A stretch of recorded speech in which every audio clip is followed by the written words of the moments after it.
श्रीमद्भागवत महापुराण पंचम स्कंद अध्याय 3। राजा नाभि का चरित्र। श्री सुखदेव जी कहते हैं, राजन, आग्नेद्र के पुत्र नाभि की कोई संतान न थी, इसलिए उन्होंने अपनी भार्या मेरु देवी के सहित पुत्र की कामना से एकाग्रता पूर्वक भगवान यज्ञ पुरुष का यजन किया।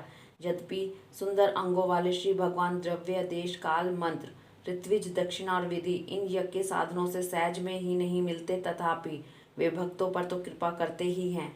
इसलिए जब महाराज नाभि ने श्रद्धापूर्वक विशुद्ध भाव से उनकी आराधना की, तब उनका चित्त अपने भक्त का अभिष्ट कार्य करने के लिए उत्सुक हो गया।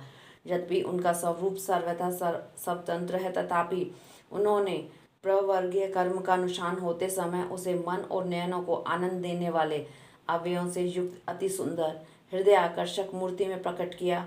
उनके श्री अंगों में रेशमी पीताम्बर था, वक्षस्थल पर सुमनोहर श्रीवत्स चिन्ह सुशोभित था, भुजाओं में शंख, चक्र, गदा, पद्म और गले में वनमाला और कौस्तुभ मणि की शोभा थी। संपूर्ण शरीर अंग प्रत्यंग की कांति को बढ़ाने वाले किरण जाल मंडित मणि में मुकुट, कुंडल, कंकण, करधनी, हार, बाजूबंद और नुपुर आदि आभूषणों से विभूषित था। ऐसे परम तेजस्वी चतुर्भुज मूर्ति पुरुष विशेष को प्रकट हुआ देख ऋत्विज, सदस्य और यजमान आदि सभी लोग ऐसे खुश हुए जैसे निर्धन पुरुष अपार धनराशि पाकर फूला नहीं समाता। फिर सभी ने सिर झुकाकर अत्यंत आदर पूर्वक प्रभु की अर्घ्य पूजा की और ऋत्विजों ने उनकी स्तुति की। ऋत्विजों ने कहा, पूज्यतम, हम आपके अनुगत भक्त हैं, आप हमारे पुनः पुनः पूजनीय हैं, किंतु हम आपकी पूजा करना क्या जाने, हम तो बार बार आपको नमस्कार करते हैं। इतना ही हमें महापुरुषों ने सिखाया है।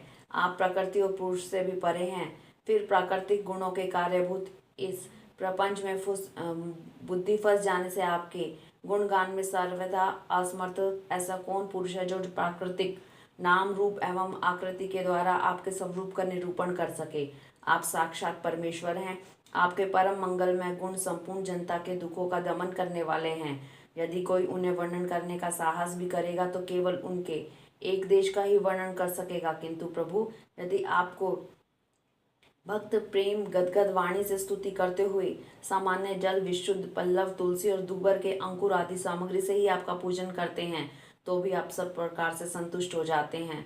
हमें तो अनुराग के सिवा इस द्रव्य, काल आदि अनेकों अंगों वाले यज्ञ से आपका कोई प्रयोजन दिखाई नहीं देता, क्योंकि आपसे स्वतः ही क्षण क्षण में जो संपूर्ण पुरुषार्थों का फल स्वरूप परमानंद स्वभावतः ही निरंतर प्रादुर्भूत होता है रहता है, आप साक्षात उसके स्वरूप ही हैं। इस प्रकार यद्यपि आपको इस यज्ञ आदि से कोई प्रयोजन नहीं है, तथापि अनेक प्रकार की कामनाओं की सिद्धि चाहने वाले हम लोगों के लिए तो मनोरथ सिद्धि का पर्याप्त साधन यही होना चाहिए। आप ब्रह्म आदि परम पुरुषों की अपेक्षा ही परम श्रेष्ठ हैं।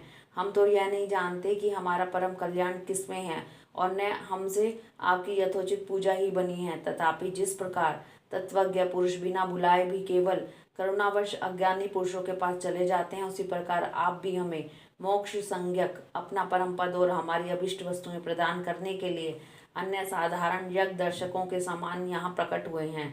पूज्यतम, हमें सबसे बड़ा वर तो आपने यही दे दिया कि ब्रह्मा आदि समस्त वरदायकों में श्रेष्ठ होकर भी आप राजर्षि नाभि की इस यज्ञशाला में साक्षात हमारे नेत्रों के सामने प्रकट हो गए।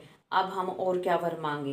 प्रभु, आपके गुणगानों का गान परम मंगलमय है। जिन्होंने वैराग्य से प्रज्वलित हुई ज्ञान अग्नि के द्वारा अपने अंतःकरण के राग, द्वेष आदि संपूर्ण मलों को जला डाला है, अतएव जिनका स्वभाव आपके ही समान शांत है, वे आत्मा राम मुनिगण भी निरंतर आपके गुणों का गान ही किया करते हैं। अतः हम आपसे यही वर मांगते हैं कि गिरने, ठोकर खाने, छींकने अथवा जम्भाई लेने और संकट आदि के समय एवं ज्वर और मरण आदि की अवस्था में आपका स्मरण न हो सकने पर भी किसी प्रकार आपके सकल कलिमल विनाशक, भक्तवत्सल, दीन बंधु आदि गुण धोधक नामों का हम उच्चारण कर सकें। इसके सिवा कहने योग्य न होने पर भी एक प्रार्थना और है। आप साक्षात परमेश्वर हैं। स्वर्ग, अपवर्ग आदि ऐसी कोई वस्तु नहीं है जिसे आप न दे सकें, तथापि जैसे कोई कंगाल किसी धन लुटाने वाले परम उद्धार पुरुष के पास पहुंचकर भी उससे भूसा ही मांगे, उसी प्रकार हमारे यजमान ये राजर्षि नाभि संतानों को ही परम पुरुषार्थ मानकर